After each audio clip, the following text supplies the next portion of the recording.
In this section of the videos, we're going to talk about all of the electrical controls for the table, how they're wired, and the modifications that we've made to many components of the table. Of course, we'll talk about the audio, all the different lighting controls, overall power control, and we're going to talk a little bit about a different way to control the train speed. That's this little knob here. And I'm going to start with the modifications we need to make to the Bachmann train controller so that we can use this smaller control device. With that, let's get started with power control of the system and start with the train.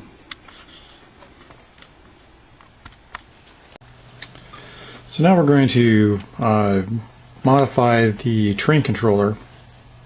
And as you know, with the table we have a fairly small space for the control panel, and obviously this thing won't fit. So we still want to use the electronics from this because they're convenient and they work okay. And so what we need to do is make it so that instead of having this giant dial, you can have a separate smaller dial or control knob. And so what we're going to do is we're going to add this standalone potentiometer to the circuit of this electronics board, so that we can have this in the control panel with a knob on it to turn, and that will control the speed of the train instead of this one. Now this pod has two parts. One is the actual variable resistance part that's going to control the speed. That's these 3 pins here. It also has a switch which is going to turn the power off to this, which are these 2 pins back here.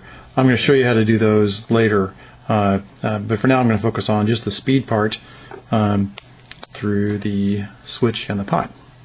So as you can see, I've already attached 3 wires to the 3 leads of the pot, and I've got a red wire on the far left hand side, a white wire in the middle, and a green wire on the far right hand side.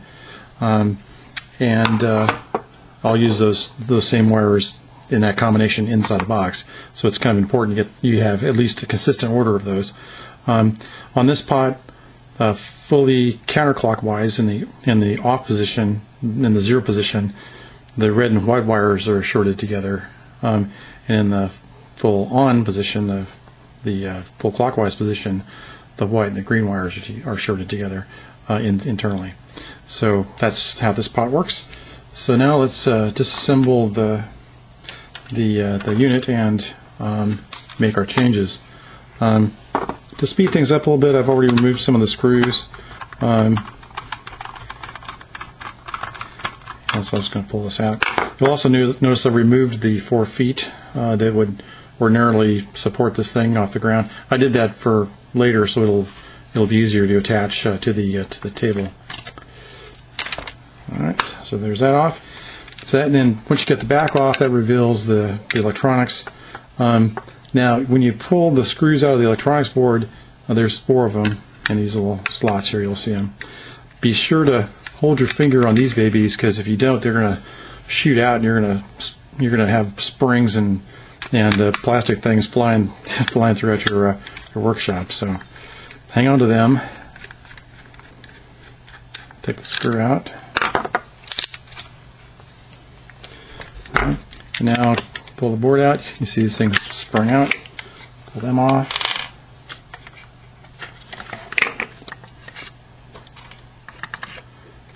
And now that reveals the circuit board and the potentiometer that comes with the box. Now we're going to make our changes to the circuit, and what you're going to see me do is we're still going to use this pot in the circuit, and what we're going to use it for is to limit the top speed of the train.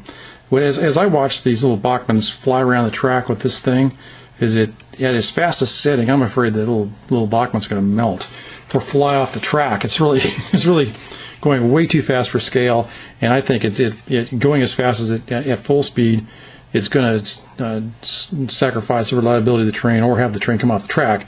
Both are undesirable. So especially if you got little kids around the table and they're fooling around with it. So I think it's a good idea to use that as a speed limiter. It's really easy. It doesn't take any more work.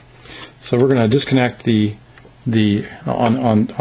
this one. I haven't seen too many of these apart, but on the ones I've seen, they've been fairly consistent. But we're going to unsolder the left-hand side 2 wires. They're orange and green on this one, probably on yours too. So those are off. I didn't have to solder. I didn't have to solder second. That was fun. Okay, so those 2 are up. Now we're going to now attach our new pot, and so I'm gonna run the wires up through this hole here. I really don't want to damage this thing. Heck, you might someday later decide to take it all apart and use this standalone. So I'll try not to damage it. So I'm going to put the wires up through this hole. Now that hole was where the switch was, the direction reverse switch. So that's going to be out of the circuit now.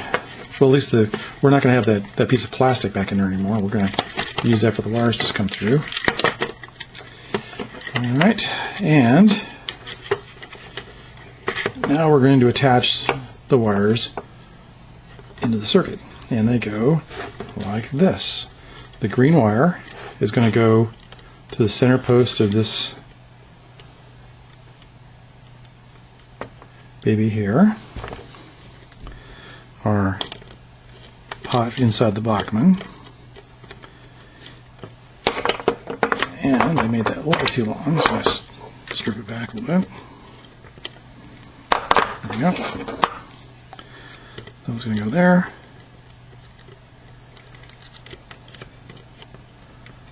Like so. And the white wire and red wires are going to go up on the circuit board.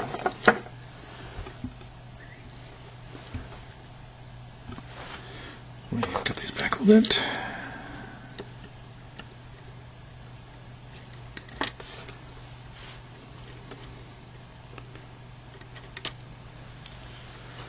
So now the red wire is going to go where the orange wire was.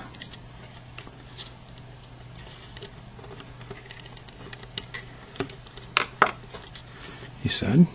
These wires can sometimes be kind of grumpy. There we go. Good. Take my soldering iron. Take that down.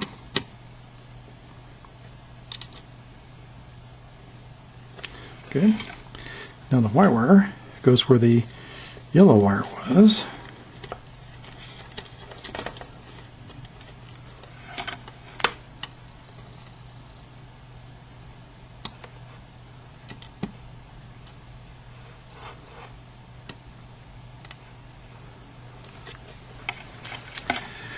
And that's all there is to it. Then we'll just tape off these yellow and orange wires so they can't do any harm in there. And if you want to reattach them later, you can. But that's the extent of the change we need to do inside. And now to hopefully you can see all that.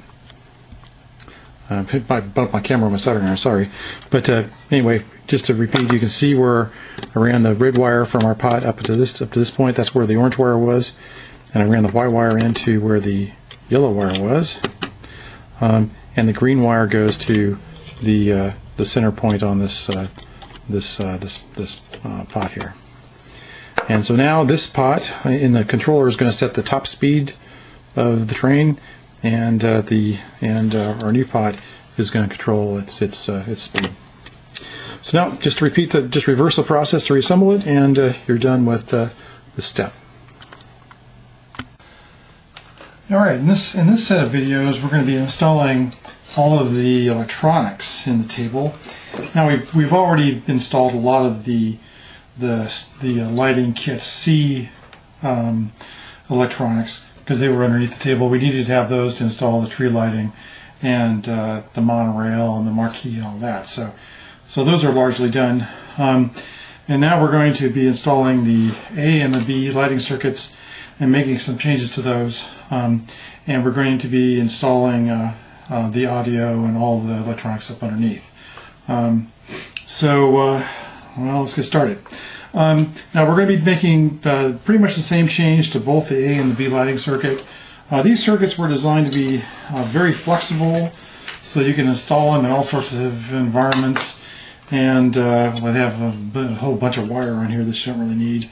Now, in the process of having designed it to be very flexible, it's created some problems. One of the commonly reported issues with this lighting board is that as you get, it's a string of connectors that go out this cable as it works its way down the street. And what some collectors have reported, and I've seen, is that the further you get towards the castle, the dimmer the lights get.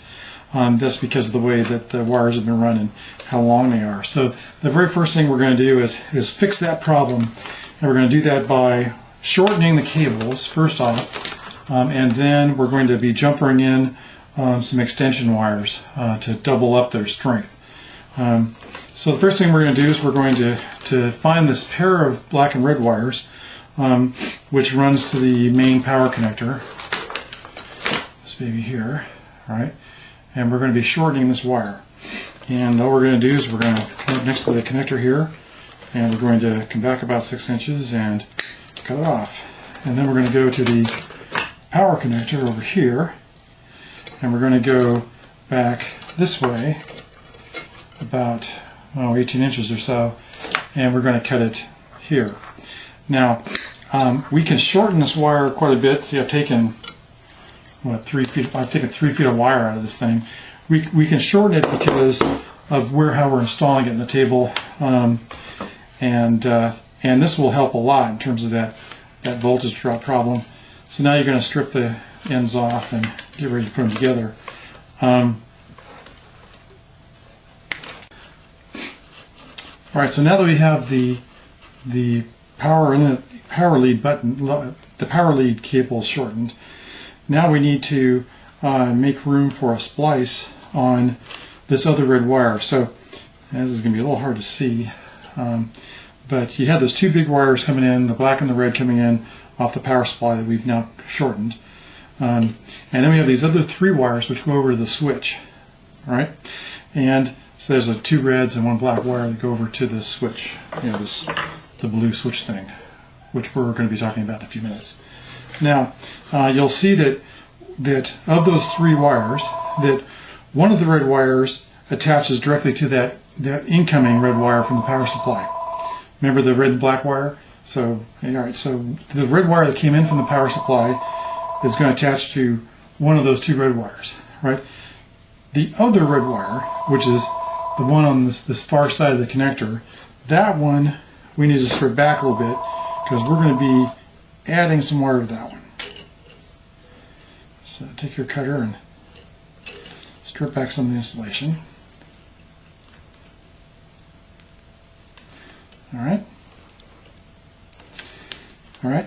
So now we are ready to make the second major change to the harness, and that is we're going to add extra wire from this point down the string a ways to help eliminate that dimming problem in the circuit.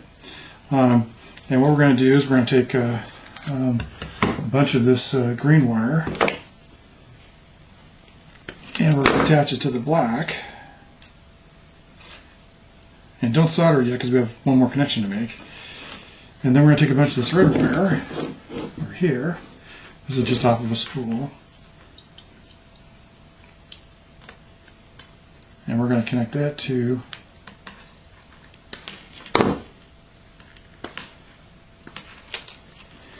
where I strip back the insulation in this wire.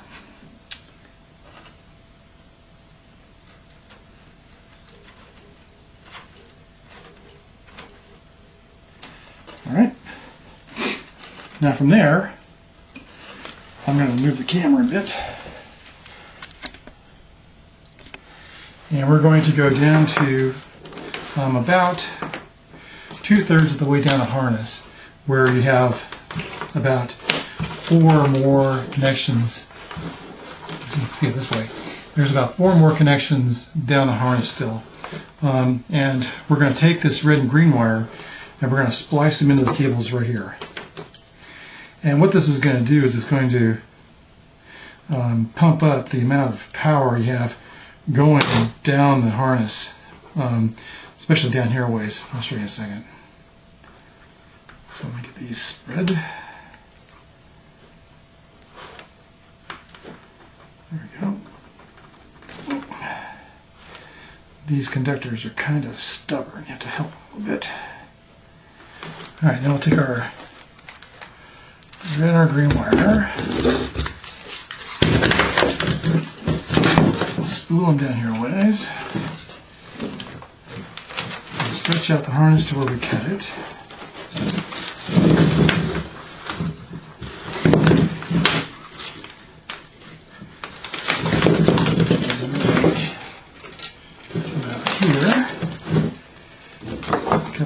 Off, and then we're going to splice them in where we made those splices.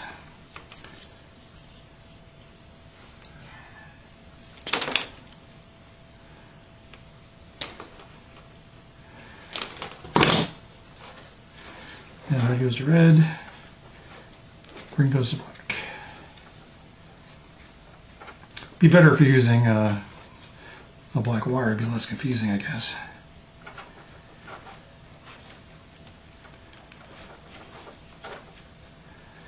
Alright, and then you're going to solder the red wire and the black wire down here because these are done.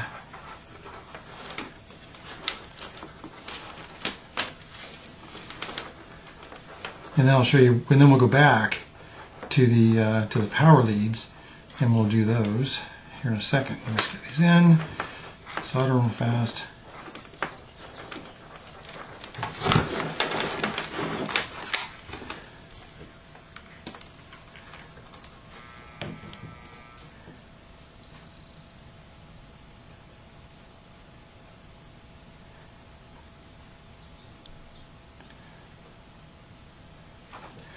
And I'll see if I can zoom back a little bit and give you a little better picture of what we did here. Good. Okay, so now we have, you can see this, now we have the doubled up wires running the length of the cable. I'm struggling with the camera a little bit here. Oh, there it is. So now we got the red and the black wires, the red and the green wires now augmenting this cable, going all the way back to that point where we spliced them in way back here in the cable. Right? So hopefully you made sense out of all that. Now we're ready to complete the circuit here. Let me go move around a little bit and I'll show you how that works. Alright, so now hopefully it's a little bit easier to see what I've done. That I've got now the extra red and green wire, which I've spliced the red side on but not the green side yet. I'll show you how that goes in a second. And both the red and the green wire are now running the length of the in this case A lighting board, and they splice into the wire almost to the end with about 4 more building connectors to go, and they just splice in the same way we did the tree light splice. And the extra red and green wire is adding more power further down the string, so they'll have stronger light. It sounds weird, but believe me, that works. Now, so now we're ready to deal with our little switch friend. These little blue switches are actually fairly complicated in terms of what they do. And we're going to be replacing the A and the B circuit blue switches with a single switch, which is going to go in the side of our table control console. And step 1 of this process is, believe it or not, to simply cut off the switch. Just cut it off. All right. Now, now you have 3 wires coming off that off the A lighting circuit. there's going to be the 2 red and the 1 black. That we need to identify the 2 red wires uniquely. One of the 2 red wires, like I said a few minutes ago, connects directly to the incoming power red wire. All right, keep that one separate. So in this case, it's going to be, let's see, there's the incoming power red wire, and it connects to the lighting board there. And so here's the red wire that's connected to it. And so we're going to take that red wire and we're going to separate it. Now the red wire that's remaining, that's an important wire. And we're going to put a knot in the end of it, because that's going to be the center lead of our switch. So that is important. Let's now take those 3 wires now, the 2 red and the black wire, right, and route those down through the table and out through your switch hole. And I'll show you where those go in a second. At the same time, we're going to take the power lead cable and we're going to run it under the table too, and I'll show you what it looks like underneath in a few minutes. But the idea is you want to get these cables routed to where they're going to end up, and that'll make it a lot easier for us to tidy them all up. So I'll be back in a second after I've run these wires. All right, so I've run the wires, and here's our little control panel on the side of the table. And here are the 3 wires that used to have a switch attached to them. And now these have been, of course, cut off, and they're coming out through the hole that will be the switch that will control the building power.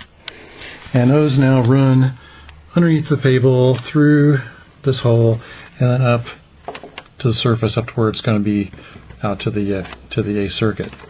But now, also down here, this is the end of the power supply for the A circuit, and it's going here because I'm going to put the power adapter under here, so that's why I've run its receptacle here.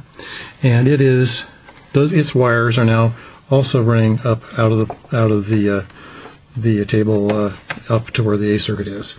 And so now we're going to make those connections and make the next step.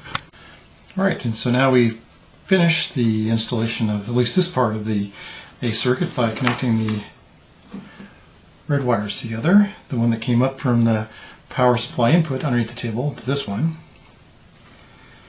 and then the black wire to its black wire coming up from underneath. And in that same bundle we're going to attach the green wire, which runs down the length of the cable.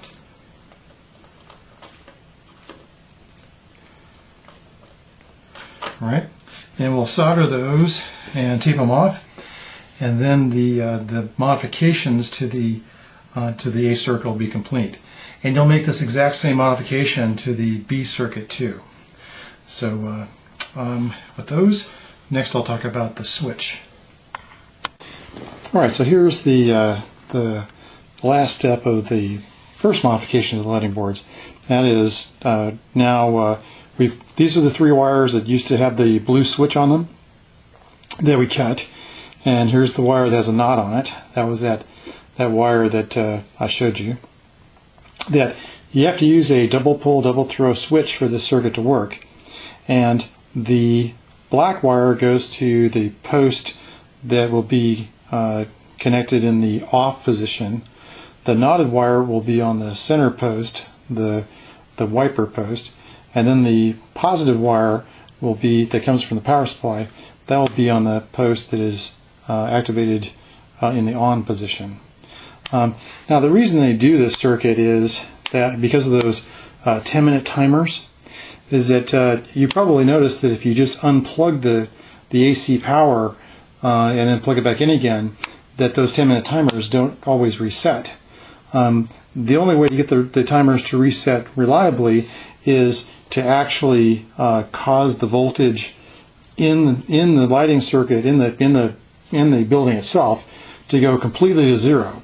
And the only way to guarantee that is to actually ground the positive and the negative together inside the building, and that's what this circuit does.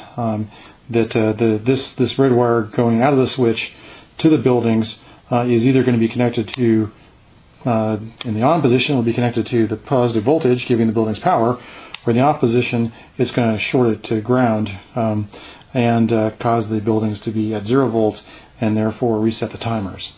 So that's one of the tricks that little blue switch did. Now on this switch, you'll notice it's a double switch. It has 2 sets of contacts, and we're going to have the A circuit on one side and the B circuit on the other.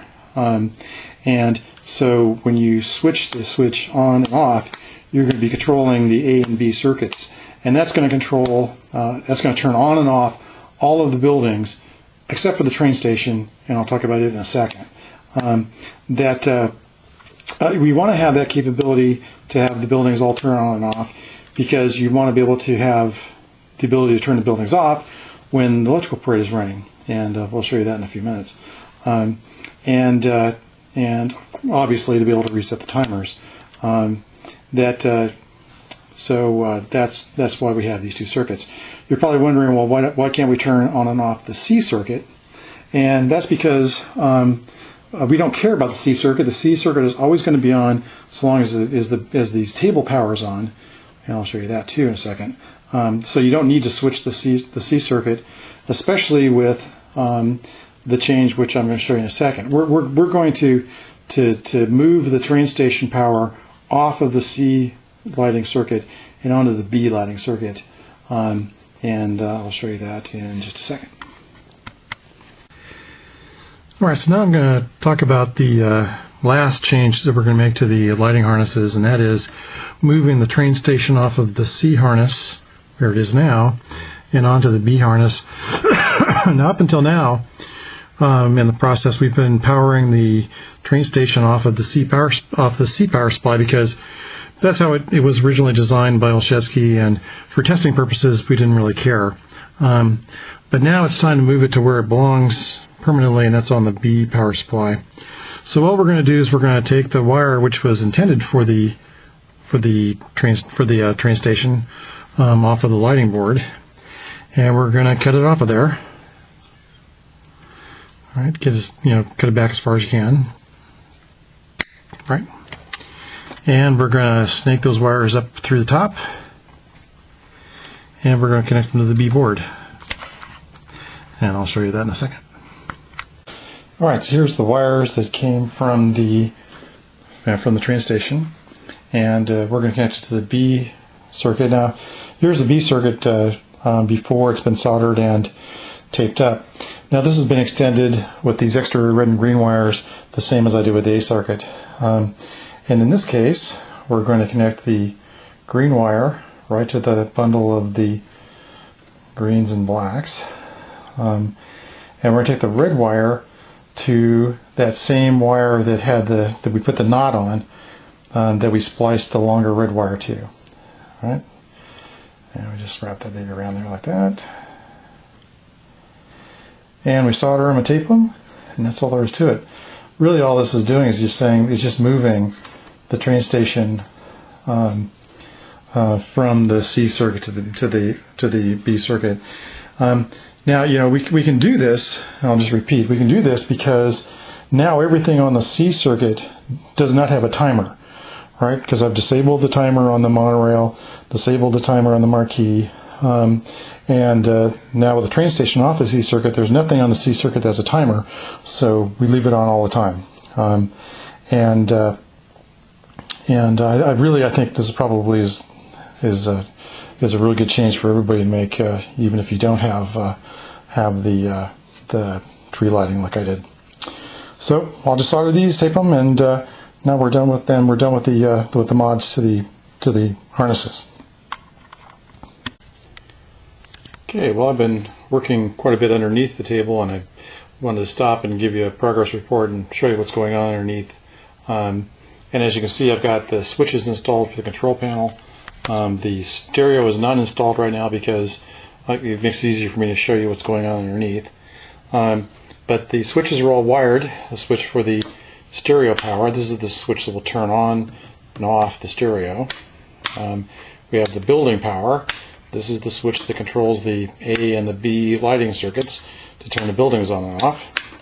This is the switch which will turn on the electrical parade lights that are in the LEDs that are in Main Street. This is the rotary switch that will control the speed of the train. and that has a on-off switch in it and a speed control for the train. And then there's the master power for the table. This turns the entire table on and off with one switch. And when it's on, this will illuminate red. You'll see that a little bit later. So the switches are in. Now let me show you what's going on behind them. All right, so we're now behind the switches on the control panel, and here's where the stereo is going to go eventually. This is the power switch. These are the train controls. This is the electrical parade switch, the building switch, and the audio, the stereo power switch from the back. As you can see, I've been busy. Most of this is already wired up, but I'm going to show you where the wires go. All the train systems installed. I'll show you that in a second. But I'm going to start with the power and how that works. You can see over here that I've got a power strip installed up against this piece of the wood support member, and already installed is the power supply to the train, and both the power strip and the power supply to the train are both attached to the table with double-sided tape. I'll show you the tape. It's really strong, and I attach it. I use that stuff a lot for attaching things underneath here. So now the power strip obviously is what all the power supplies are going to plug into, and it's going to provide the power to the table. And the big power cable to the power strip, this big guy here, quite obviously is going to connect to the power switch, this one here. And so one side of the power strip goes to the cable, and then the other side goes to this plug. And this is just right now just hanging loose down here.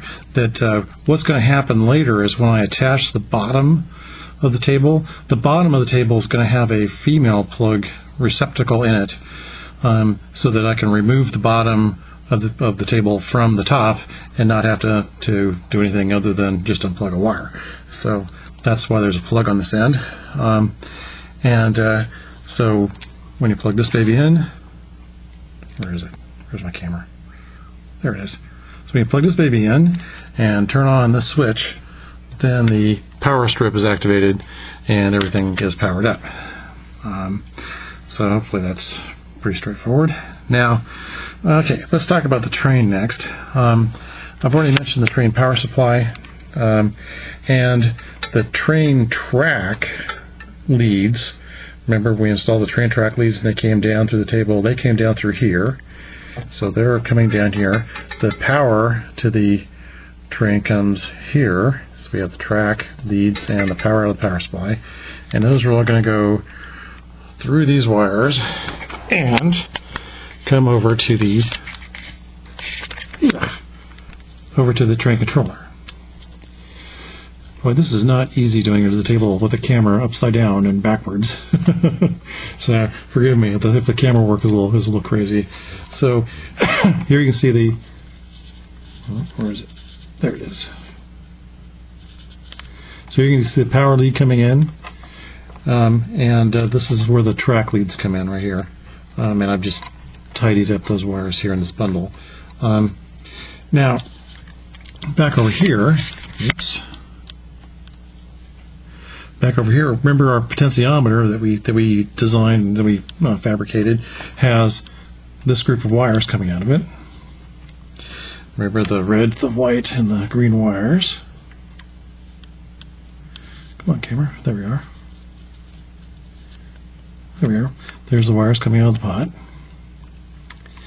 And let's go over here. Now what I've also done is, as that transformer wire comes from the transformer over to the train controller, I've stopped halfway at the switch, right, and I've run the wires through the switch so that when you turn the switch on and off, it turns the transformer power on and off to the train controller, right?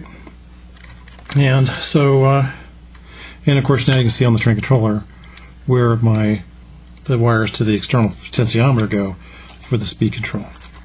They come in through here. So that's how the train all lays out. Is that now remember, this pot now has been modified so that all it does is control the maximum speed of the train. It doesn't control the speed of the train anymore. That's now done through our auxiliary potentiometer here. So that's the train. That's pretty straightforward, I hope. Now the electrical parade light switch, all it is a simple switch, and we've taken that same, see I'm back over here, back where the C power supply, or back where the C lighting board is, here underneath the train station. Remember that splice we had, that big splice we have for all the power coming off of that C power supply? It's hard to see with all these cables drooping down. My next step in the process is to clean these cables up, by the way, and tidy them up. It's just easier for me to show you what's going on with the tables a little bit loose. So that was the C lighting board. This was that big splice we have on the power coming into the C lighting board. And we're going to we've taken a green wire off of this that goes back up into the table for one lead of the electrical parade lights. And then the red wire comes off this splice off the C line board, and it goes over to the switch, right? And then it goes back up to the electrical parade. So just a serial switch for the electrical parade coming off of the C lighting board. So I've already talked at some length about the let me get the light right. Yeah. About the A and B lighting switch. So that's so here you see the two sets of 3 wires coming from the A and the B lighting board, lighting string, and they go into the switch. And then finally we have the serial switch for the stereo. That really all this is just I just took the power cord, which will plug into the power strip. And just put a switch in series with that cord, and that's what will turn the stereo on and off. So that gives you an idea of what the switches do and where all the wires are going. What I'm going to do next is I'm going to use this blank space here under the table, and I'm going to install the A, the B, and the C power supplies. And then I'm going to connect those up, and I'll tidy up the wires, and then I'll show you what all that looks like.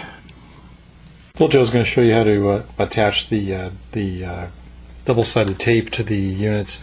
This is the tape I use. It's a 3M outdoor heavy-duty adhesive tape. It's a gray tape. You see here. It has a red protective plastic on it on the one side, so that it won't stick to things while you're working on it. Here I've removed the red, but basically once you get it like this, you just stick it to something that stays pretty permanently attached. So that's the tape I use to hold all of the parts to the table. Well, we're done with the electronics installation, and you can see it looks a little bit neater since the last time we were underneath here.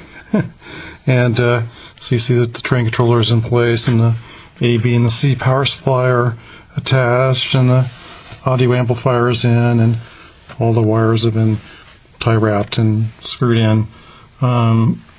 It doesn't have to be perfect. It just has to be tidy enough so when you attach the bottom that nothing gets pulled loose or crushed, or and maybe someday in the future somebody else will come in here and admire your handiwork. Hopefully not, but it could happen. The only wire that's loose is going to be the power cable, and because we'll need to attach that to the base unit when we put it on, because the power comes up through the base, and you'll see that later. So that's tidy, and the center area, I've tie wrapped everything up. Now in the center area, that you have to remember there's going to be a big speaker here, so you have to keep room for that. But otherwise, it's and there's your C power distribution board, and that's the monorail board, and the wires all go up through that hole there to the top of the table. And then, of course, over on this side, this is where you have the marquee lighting board and all the tree lighting and all of that. So, the other cable you have hanging down right now is the speaker wire, which goes to a speaker which for the moment is just sitting on the floor. This will obviously be in the base unit ultimately, but and when we put them together, these wires come off, so we can clamshell the bottom onto the top. So that's really the gist of the electronics. Just I'll make a few comments about the audio amplifier, and then we'll be all done with the electrical. All right, so here we are in the control panel. Just a couple comments about the control panel. I like to use marine switches because, one, they look kind of neat, and two, they're waterproof, so at least from the outside. So I like to use marine switches for that. And the stereo, I'm going to make a few comments about the stereo. This is a Pyle, P-Y-L-E, audio amplifier. By the time you go to buy one, this one will probably be discontinued. This is a PCAU22. I mean, really, you're just looking for an amplifier that's compact and will fit in the space we have. It's fairly powerful. It's interesting to see how people run the audio on these tables. One of the collectors I made one for, I have the music running, and he immediately turns the thing up to like 8.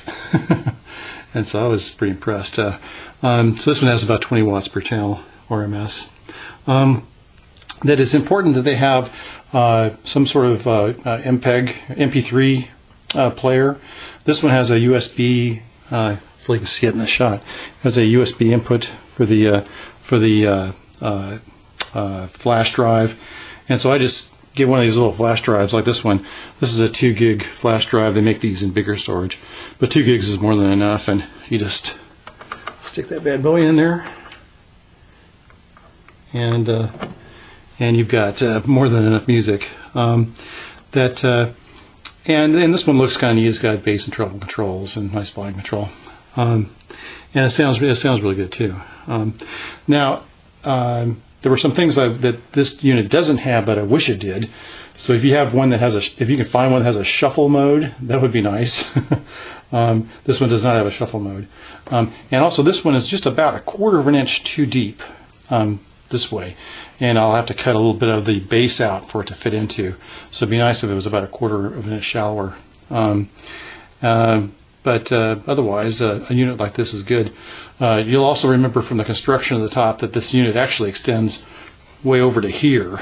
And I've covered up the rest of the amplifier because it was really uninteresting and unnecessary. Probably can't see where I'm pointing.